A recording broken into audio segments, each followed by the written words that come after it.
Welcome to Humayra's Bangla explain. আজকে আমি তোমাদের জন্য অনেক ইন্টারেস্টিং একটা ড্রামা এক্সপ্লেন করতে চলেছি। প্রাচীন যুগের রানী অনেক বেশি মোটা হয়ে গিয়েছিল, এ কারণে রাজাও এখন তাকে আর পছন্দ করতো না। এখন আমরা দেখব সেই মোটা রানীর মধ্যে যখন মডার্ন দুনিয়ার মেয়ের আত্মা চলে আসে তখন সে কি কি করবে। চলো তাহলে আর দেরি না করে ড্রামাটা শুরু করা যাক।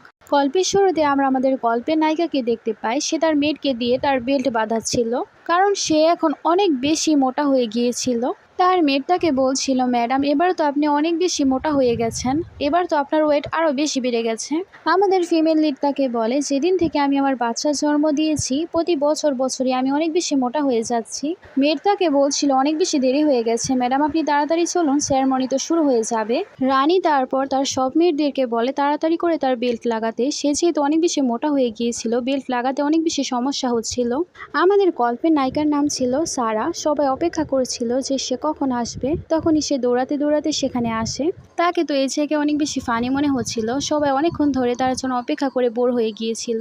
রাজা সারাকে জিজ্ঞেস করে, তোমার কেন এত বেশি দেরি হলো? সারা বলে, আমাকে মাফ করবেন, আমার জামা একটু খারাপ হয়ে গিয়েছিল, তাই এখানে আসতে আমার একটু দেরি হয়ে গেছে।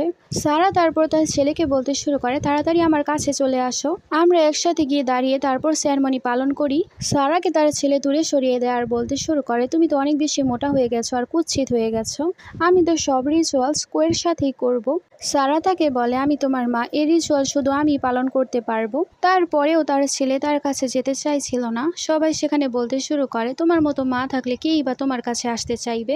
বেচারির তখন একাই সব রিচুয়ালসগুলো পালন করতে হয়। তারপর তারা যখন এই সব রিচুয়ালসগুলো পালন করছিল, রিচুয়ালস পালন করতে গিয়ে সারার জামাই ছিঁড়ে যায়। সবাই তখন তার ওপর অনেক বেশি হাসতে শুরু করে। সারা সেখানে অনেক বেশি লজ্জা পায়। রাজা আর আন্টি সবকিছু দেখে তো অনেক বেশি রেগে যাচ্ছিল। এই সেরেমনি করার জন্য উপরে যেতে হচ্ছিল, তাই আন্টি তখন তাকে বলে নামার জন্য। আর সে রাজার আরেক বউ কোকে বলে উপরে গিয়ে সে রিচুয়ালস পালন করতে। সারা নাম ছিল আর কো উপরে উঠছিল, ইচ্ছে করে কো তখন তাকে ধাক্কা দিয়ে দেয়। সারা নিচে পড়ে যায়, কিন্তু সবাই সেখানে তাকে বকাবকি করতে শুরু করে। সবাই তাকে ব্লেম করেছিল। সারা তখন বলে, আমি নিজে নিজে পড়িনি, সে আমাকে ধাক্কা দিয়েছে। সেখানে কেউই তার কথা বিশ্বাস করে না। সারাকে সেখান থেকে পাঠিয়ে দেওয়া হয়। তারপর সব রিচুয়ালসগুলো কো পালন করছিল। সারা তার রুমে এসে অনেক কান্নাকাটি করছিল। তখনই সেখানে একজন ওয়ার্কার চলে আসে আর তার গলা চাপতে শুরু করে। কিছুক্ষণ পর সেখানে কো চলে আসে, সেই তাকে পাঠিয়েছিল। সারা তাকে জিজ্ঞেস করে, তুমি কেন আমাকে মারতে চাইছো? তখন সে বলে, তুমি মরলেই তো আমার রাস্তা সাফ হয়ে যাবে, তুমি তো আমার একমাত্র পথের বাধা। তখন সে তাকে বলে, তুমি এরকম করলে পরে অনেক বড়ভাবে ফেঁসে যাবে। মিস কো তাকে বলতে শুরু করে, আমার কোনো কিছুই হবে না, কারণ রাজা এবং আন্টি দুজনে এখন আমার সাইডে রয়েছে, আমাকে এখন কেউ কোনো কিছুই করতে পারবে না। এ কথা বলার পর সে তাকে পুরোপুরি মেরে ফেলে। তারপর সে সারার বডি দেখে দেখে বলছিল, আমি তোমাকে 3 বছর ধরে সহ্য করছি, তুমি তো জানো না 3 বছর ধরে আমি তোমাকে কত বেশি জ্বালাতন করেছি। তখনই হঠাৎ করে সারা তার চোখ মেলে ফেলে। সবাই তো অনেক বেশি অবাক হয়ে যায় আর ভয় পেয়ে যায়। ভয়ের চোটে তাদের অবস্থাই খারাপ হয়ে গিয়েছিল। হঠাৎ করে সেখানে সারার জ্ঞান ফিরে আর সে ভাবতে শুরু করে, সে তো ডাক্তারি পাশ করেছিল, এখন সে কিভাবে এই জায়গায় চলে আসলো। ডাক্তারি সার্টিফিকেট পাওয়ার পর সে বাইরে আসলো, তখন তার অ্যাক্সিডেন্ট হয়ে যায়, তাহলে সে এখানে কিভাবে আসলো। মেয়েড এসে সারাকে বলতে শুরু করে, মিস আপনি কি ঠিক আছেন? আপনার আবার কোনো কিছু হয়নি তো? সারা তখন নিজেকে দেখতে শুরু করে আর সে ভাবছিল সে মোটা শরীরে চলে এসেছে। সারার সাথে হওয়া সব ঘটনা সে দেখতে পায়। তখন সে ভাবতে শুরু করে, সে যেহেতু এই মোটা শরীরে চলে এসেছে, এই মেয়ের প্রতিশোধ সে নিয়েই নিবে। তারপর সে স্টাইল নিতে নিতে মিস কোয়ের কাছে আসে আর তাকে বলে, তোমার সাহস কিভাবে হলো আমাকে আঘাত করার? তুমি আমাকে মারার চেষ্টা করেছো, আমি তোমাকে ছাড়বো না। মিস কো তো তাকে ভূত ভেবে এখনো ভয় পাচ্ছিল। তখনই সেখানে সে সার্ভেন্ট চলে আসে আর বলে সে এখনো বেঁচে আছে। মিস কো তখন সারাকে বলতে শুরু করে, তোমার সাহস কিভাবে হলো আমাকে ভয় দেখানোর? সারা তাকে থাপ্পড় দিয়ে বসে আর বলতে শুরু করে, আমি হলাম এই জায়গায় কুইন, তোমার সাহস কিভাবে হলো আমাকে মারার চেষ্টা করার?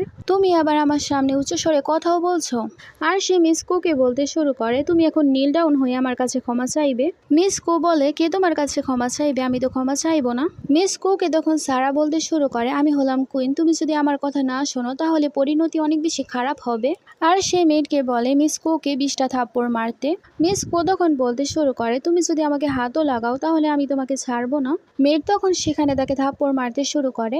একটার পর একটা থাপ্পড় মারছিল। থাপ্পড় মারতে মারতে 20টা থাপ্পড়ই মেরে ফেলে। মিস কোয়ের গালে তো দাগ পড়ে গিয়েছিল আর সে রেগে বলতে শুরু করে, আমি তোমাকে ছাড়বো না, তোমার এত সাহস। সারা তাকে আরেকটা থাপ্পড় দেয় আর বলে, তোমার যদি মার খাওয়ার এত ইচ্ছা থাকে আমাকে আগে আগেই বলে দাও। তুমি যদি আগে আমাকে স্পষ্টভাবে বলে দাও তাহলে আমি তোমাকে এরকম ভাবে মারবো তোমার মাও তোমাকে চিনতে পারবে না। তারপর সে আবারও যখন মিস কোকে মারবে তখনই সেখানে রাজা চলে আসে আর তার হাত ধরে ফেলে। রাজা তখন তাকে জিজ্ঞেস করে, তুমি এসব কি করছো? তখনই সেখানে নাটক করতে শুরু করে মিস কো। আর সে রাজাকে বলতে শুরু করে, মহারাজা আপনি যদি না আসতেন তাহলে তো সে আমাকে মেরেই ফেলতো। দেখুন সে আমাকে কত বেশি মেরেছে, আমি শুধু তাকে বোঝাচ্ছিলাম, সে রেগে গেছে তারপর আমাকে এত বেশি মেরেছে। রাজা তো অনেক বেশি রেগে গিয়েছিল। সারাকে তার ছেলে এসে ধাক্কা দিয়ে বসে আর সে মিস কোকেই সাপোর্ট করতে শুরু করে। সারার তখন মনে পড়ে তার ছেলে কিভাবে তাকে আগলি বলেছিল, তাই সে অনেক বেশি রেগে যায়। আর বর্তমানে সে তার ছেলেকে বলতে শুরু করে, আসো আমি তোমাকে শিক্ষা দিচ্ছি। রাজা তাকে থামায় আর বলে, তুমি কি করতে যাচ্ছ? উত্তরে সারা বলতে শুরু করে, আমি আমার ছেলেকে শিক্ষা দেওয়ার জন্য যাচ্ছি। তুমি কি ভুলে গেছো আমি তাকে জন্ম দিয়েছি, আমি তাকে ছোট থেকে বড় করেছি, আমি তো তাকে শিক্ষা দিব। রাজা বলে, হ্যাঁ প্রথমবার সে জীবনে ঠিক কথা বলেছে। রাজা সারাকে কোনো কিছুই বলছিল না, তাই মিস কো তখন রাজাকে বলতে শুরু করে, আমার জন্য ন্যায় বিচার করুন, আপনি যদি আমাকে ন্যায় বিচার না দেন তাহলে তো আমি মারাই যাব। সারা তখন তাকে বলতে শুরু করে, কেননা আমি তোমাকে মেরে ফেলি। তারপর সে তরোয়াল ধরে। সারা কোনো কিছু করার আগে রাজা তখন এসে তাকে ধাক্কা দিয়ে বসে। এতে রাজার গালে ছোট একটা কাট পড়ে যায়। রাজা রেগে গিয়ে সারার কাছ থেকে তরোয়াল টেনে সে তার উপরই তরোয়াল ধরে আর বলে, তোমার সাহস কিভাবে হলো আমাকে আঘাত করার? সারা তখন তার হাত দিয়ে তরোয়াল সরায় আর বলতে শুরু করে, হ্যাঁ আমি তোমাকে মেরেছি, এখন তুমি কি করবে? আমিও জানতে চাই তুমি আমার কি বিগড়ে দিবে। রাজা তখন বলতে শুরু করে, ঠিক আছে এখন থেকে আমি তোমাকে কয়েট হলে বন্দি করে রাখবো। সারাকে প্যালেস থেকে বের করে দেওয়া হচ্ছিল। একজন যখন তাকে ধাক্কা দেয় সে তো অনেক গুড়মুড়িয়ে পড়ে যায়। তার মেড গিয়ে তাড়াতাড়ি করে তাকে ওঠায়। সেখানে মিস কো চলে আসে আর বলতে শুরু করে, আমার সাথে পাঙ্গা নেওয়ার ফল এখন তুমি বুঝতেই পেরেছো। সারা তাকে বলে, তুমি কি মার খেতে চাও? তখন সবাই সেখান থেকে পালিয়ে যায়। তারপর তারা যখন কোয়াইট হলের ভেতরে যায় সেখানে সব জায়গা তো ভাঙাচোরা ছিল, তাছাড়া অনেক বেশি অপরিষ্কার ছিল। এত ভাঙাচোরা এবং ধুলাবালিযুক্ত জিনিসপত্র দেখে মেয়েট তখন বলতে শুরু করে, আমরা এখানে কিভাবে সার্ভাইভ করব? সারা তার মেয়েটকে বলে, তোমার টেনশন করার কোনো দরকার নেই। তারপর সে তার কাছ থেকে একটা ফোন বের করে। তারপর সে অনলাইনে নানা কিছু অর্ডার করতে শুরু করে। একটা মিউজিক্যাল হল থেকে একজন ছেলে সে সব কিছু দিয়ে যাচ্ছিল। মেয়েট তো অনেক বেশি অবাক হয়ে যায়। সারা তার মেয়েটকে বলছিল ভয় পাওয়ার কোনো দরকার নেই। তারপর সে ডেলিভারি বয়ের কাছ থেকে সবকিছু নিচ্ছিল। সে যেহেতু টাইম ট্রাভেল করেছিল তার যা যা দরকার টাইম ট্রাভেল করার কারণে সে লোকরা তাকে দিয়ে যাবে। মেয়েটকে তারপর সে বলে বক্সটা তাড়াতাড়ি করে ওপেন করতে। সেখানে সফট সফট কিছু একটা বের হয়। মেয়েট দেখে বলছিল এই জিনিসটা তো অনেক বেশি নরম। সারা তারপর সেখানে আর অনেক জিনিস অর্ডার করতে শুরু করে। মডার্ন দুনিয়া যে সব জিনিস তার দরকার ছিল সে আস্তে আস্তে সবকিছু অর্ডার করতে শুরু করে। পুরো ঘর সে ভরে দিয়েছিল। মেয়েট তখন তাকে জিজ্ঞেস করে, সবকিছু ঠিক আছে কিন্তু যে লোকটা আপনাকে এত কিছু দিয়ে গেল সেটা কে? সারা তাকে বলে, সেটা হচ্ছে আমাদের টাইম ট্রাভেলের ডেলিভারি ম্যান, আমাদের যা যা দরকার সে আমাদেরকে দিয়ে যাবে। মেয়েট তখন বলে, আমরা অনেক আরামদায়ক জীবন পাচ্ছি কিন্তু সারা জীবন তো এরকম ভাবে বন্ধ হয়ে থাকতে পারবো না। সারা তখন তাকে বলতে শুরু করে, তুমি একেবারে টেনশন করো না, কিছুদিন পর গ্র্যান্ড ইম্পেরিয়র চলে আসবে আর সে এসে আমাকে কখনো এরকম ভাবে বন্দি হয়ে থাকতে দিবে না, সে আমাকে বের করে দিবে। মেয়েট বলে, সবকিছু ঠিক আছে কিন্তু গ্র্যান্ড ইম্পেরিয়র আপনাকে কি এরকম ভাবে অ্যাকসেপ্ট করবে? সারা তখন নিজেকে আয়নায় দেখতে শুরু করে কারণ সে অনেক বেশি মোটা ছিল। সারা ভাবার পর বলতে শুরু করে, আমাকে 100 কেজি 1 মাসের মধ্যেই কমাতে হবে। আমার ওয়েট যদি আমি কমিয়ে ফেলি তাহলে অনেক বেশি ভালো হবে। মেয়েট তো শকড হয়ে যায় 100 কেজি কমানোর নাম শুনে। অন্যদিকে আমরা মিস কোকে দেখতে পাই সে আন্টিকে বলছিল সে কিভাবে সারাকে ফাঁসিয়েছিল। আন্টি তাকে বলতে শুরু করে গ্র্যান্ড ইম্পেরিয়র সারাকে অনেক বেশি ভালোবাসে। সারার যদি কোনো কিছু হয় বা সে মারা যায় তাহলে কিন্তু সে আমাদের কাউকেই ছাড়বে না। মিস কো তখন ভাবতে শুরু করে ভাগ্য ভালো সেদিন সে মারা যায়নি, না হলে তো আমার কপালই পুড়ে যেত।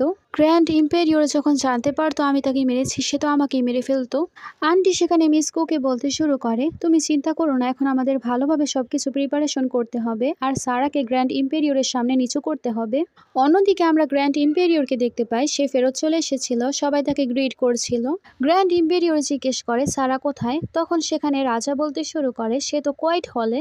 সেখানে তো গ্র্যান্ড ইম্পেরিয়র অনেক বেশি রেগে যায় আর বলতে শুরু করে, তোমার সাহস কিভাবে হলো তাকে কোয়াইট হলে পাঠানোর? সামনে মিস কো চলে আসে আর বলতে শুরু করে, এতে রাজার কোনো দোষ ছিল না, এখানে সব দোষ তো সারারই ছিল।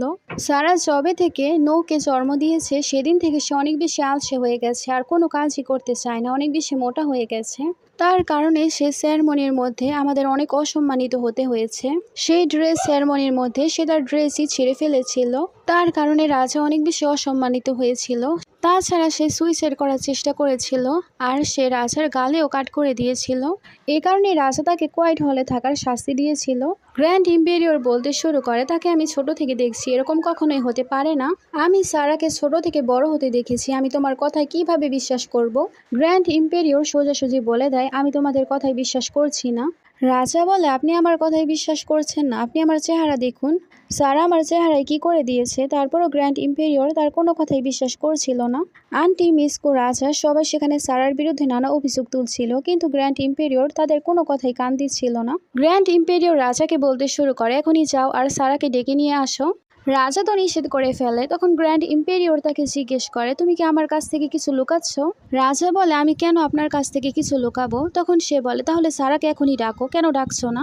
সেখানে গ্র্যান্ড ইম্পেরিয়রের গ্র্যান্ডসনও চলে আসে। গ্র্যান্ড ইম্পেরিয়র নোয়ানকে বলতে শুরু করে, তুমি তো অনেক বড় হয়ে গেছো, আমি তোমাকে 5 বছর আগে দেখেছিলাম, তুমি তখন ছোট বাচ্চা ছিলে। সারা তোমাকে এত বছর পালন পোষণ করে বড় করেছে, এখন দেখো তুমি কত ভালো একটা বাচ্চা হয়ে গেছো। নোয়ান সেখানে বলতে শুরু করে, আমার প্যারেন্টিং আমার মা করেনি, আন্টি চই করেছে। সবাই সেখানে বলতে শুরু করে, সারা তো কোনো কিছুই করতো না, সে অনেক আলসে হয়ে গিয়েছিল। অন্যদিকে আমরা সারাকে দেখতে পাই, সে চিকন হওয়ার জন্য অনেক কঠোর পরিশ্রম করেছিল। সে যত তাড়াতাড়ি সম্ভব তার ওজন একেবারে কমিয়ে ফেলতে চাইছিল। আমরা দেখতে পাই সে অনেক চিকনও হয়ে গিয়েছিল। মেয়ের তো অনেক বেশি শক্ট হয়ে যায় আর খুশি হয়ে গিয়েছিল। বাইরে গার্ড চলে আসে আর সারাকে বলতে শুরু করে, আপনাদেরকে গ্র্যান্ড ইম্পেরিয়র যাওয়ার জন্য বলেছে। সারা তার মেয়েকে বলতে শুরু করে, চলো, তাদেরকে শিক্ষা দেওয়ার সময় হয়ে গেছে। অন্যদিকে আমরা আন্টিকে দেখতে পাই, সে গ্র্যান্ড ইম্পেরিয়রের কাছে অনেক বেশি নাটক করছিল আর বলছিল সারার কারণে তার ছেলে মরতে মরতে বেঁচেছে। সব মিনিস্টাররা সেখানে বলতে শুরু করে, এখনই সারাকে তার পজিশন থেকে নিচে নামিয়ে দেওয়া উচিত। গ্র্যান্ড ইম্পেরিয়র রাজাকে জিজ্ঞেস করে, তুমি কি বলতে চাও এই ব্যাপারে? রাজা তখন হ্যাঁ বলতে শুরু করে। গ্র্যান্ড ইম্পেরিয়র বলে, আগে সারাকে আসতে দাও, তারপর আমি তাকে জিজ্ঞেস করছি।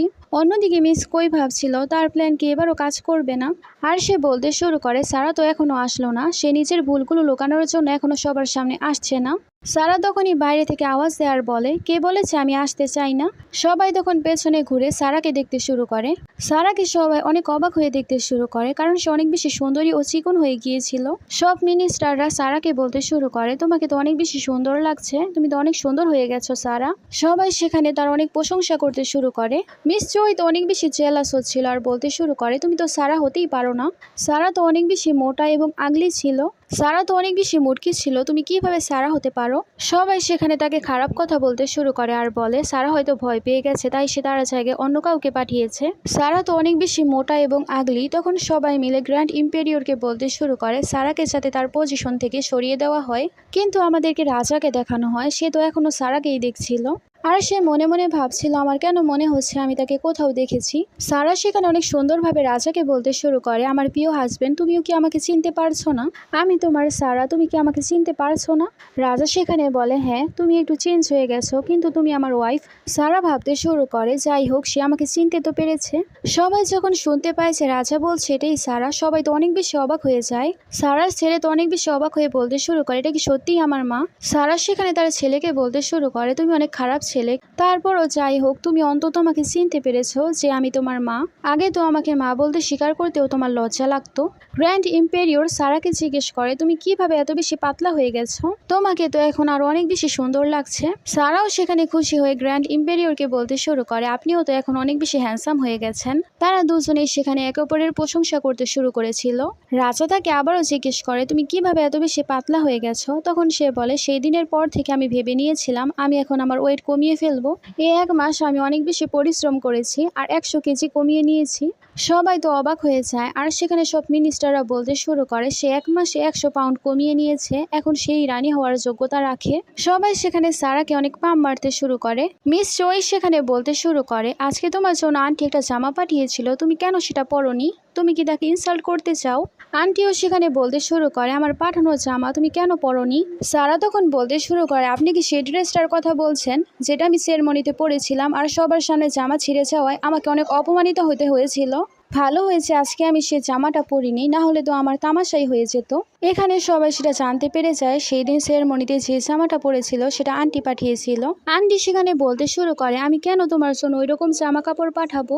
আর সে বাঁচার জন্য মিস কোয়ের ব্যাপারে সবকিছু বলতে শুরু করে। মিস জয় সেখানে বলে, আমি তো কোনো কিছুই করিনি। মিস কোই তখন সবকিছু সার্ভেন্টের ওপরে চাপিয়ে দেয়। সারা সেখানে বলে, তোমার সার্ভেন্টই যদি আমাকে সে জামা পাঠিয়ে থাকে তাহলে তাকে তো শাস্তি পেতেই হবে, তাকে শাস্তি হিসেবে 200 কোড়া মারা হবে। একথা শুনে তো সে অনেক বেশি শকড হয়ে যায়। মিস জয় সেখানে বলতে শুরু করে, গ্র্যান্ড ইম্পেরিয়র এখন মাত্র ফিরেছে, তুমি সার্ভেন্টকে কিভাবে এত বেশি শাস্তি দিতে পারো? তুমি যদি গ্র্যান্ড ইম্পেরিয়রের সামনে এরকম করো তাহলে তার একেবারেই ভালো লাগবে না।